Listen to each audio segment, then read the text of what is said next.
ಒಬ್ಬ ರಾಜ ಇರ್ತಾನೆ, ಮಹಾರಾಜ. ಭೀಕರ ಬರಗಾಲ ಉಂಟಾಗುತ್ತೆ. ಆ ಸಂದರ್ಭದಲ್ಲಿ ಪ್ರಜೆಗಳಿಗೆ ಉಣ್ಲಿಕ್ಕೆ ಆಹಾರ ಇರಲ್ಲ. ಬರಗಾಲದ ಪ್ರಯುಕ್ತ ತತ್ತರಿಸಿ ಹೋಗಿರ್ತಾರೆ ಜನ. ಆಗ ಅವನು ಜ್ಯೋತಿಷಿಗಳನ್ನು ಕೇಳ್ತಾನೆ, ನಾನೇನು ಮಾಡಿದರೆ ಅನುಕೂಲ ಆಗುತ್ತೆ ಅಂತ ಹೇಳಿ.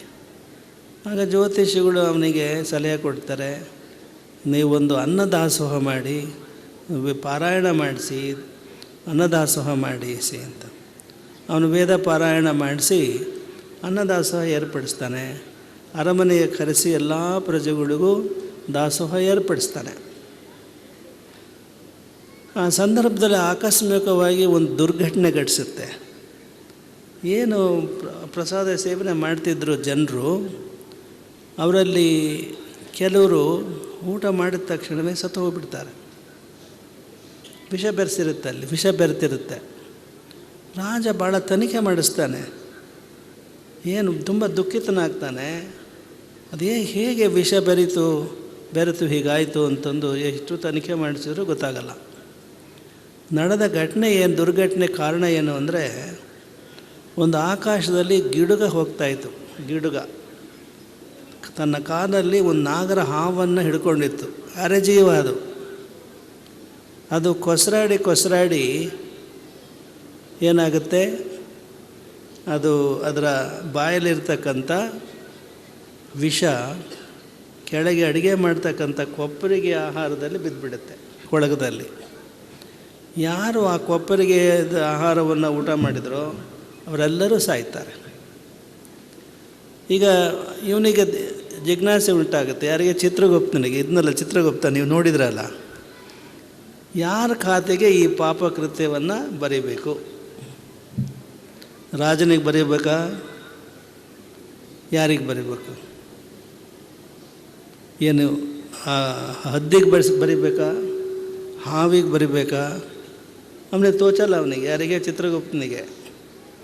ಯಾರಿಗೆ ಬರೀಬೇಕು ಅಂತ ಅವನು ಯಮರಾಜನ ಕೇಳ್ತಾನಂತೆ. ರಾಜನಿಗೆ ಬರೀಬೇಕು ಅಂದರೆ ಪಾಪ ಅವನು ಯಾರಿಗೋ ವಿಷ ಹಾಕಬೇಕು ಅಂತ ಮಾಡಿದ್ದಲ್ಲ, ದಾಸೋಹ ಮಾಡಬೇಕು ಅಂತ ಮಾಡಿದ್ದು. ಹದ್ದಿಗೆ ಬರೀಬೇಕು ಅಂತ ಹೇಳಿದರೆ ಹದ್ದಿಗೆ ಹಾವು ಆಹಾರ, ಅದು ಹೊಟ್ಟೆ ತುಂಬಿಸ್ಕೊಳ್ಳಿಕ್ಕೆ ಹಿಡಿದಿದೆ. ಹಾವು, ನಾಗರಹಾವು ಅದ್ರ ಕೊಸರಾಡ್ತಿರೋದು ಅದು ಬದುಕಲಿಕ್ಕಾಗಿ. ಹೀಗಿರುವ ಯಾರಿಗೆ ಬರೀಬೇಕು ಖಾತೆನ, ಪಾಪದ ಕೃತ್ಯವನ್ನು? ಯಮ ಹೇಳ್ತಾನೆ, ಸ್ವಲ್ಪ ಹೊತ್ತು ಹೇಳ್ತೀನಿ ಅಂತಂದು. ಯಮ ಚಿತ್ರಗುಪ್ತನಿಗೆ ಸ್ವಲ್ಪ ಹೊತ್ತು ಕಾಯಿ ಹೇಳ್ತೀನಿ ಅಂತ.